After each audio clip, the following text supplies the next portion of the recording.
materi tuntutan pidana.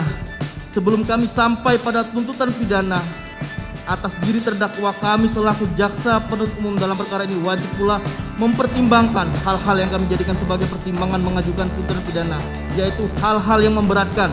Perbuatan terdakwa mengakibatkan hilangnya nyawa korban Nofriansah Joshua Huta Barat dan duka yang mendalam bagi keluarganya.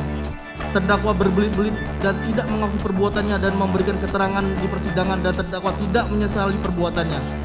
Akibat perbuatan terdakwa menimbulkan keresahan dan kegaduhan yang meluas di masyarakat.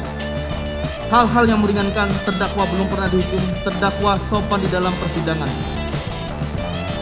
Berdasarkan uraian-uraian tersebut di atas, maka kami penuntut umum dalam perkara ini menuntut supaya majelis hakim pengadilan negeri Jakarta Selatan yang memeriksa dan mengadili perkara ini memutuskan: 1. Menyatakan terdakwa Putri Chandrawati terbukti bersalah melakukan tindak pidana turut serta melakukan pembunuhan yang direncanakan terlebih dahulu sebagaimana diatur dan diancam pidana dalam dakwaan primer pasal 340 junto pasal 55 ayat 1 ke 1 KUHP.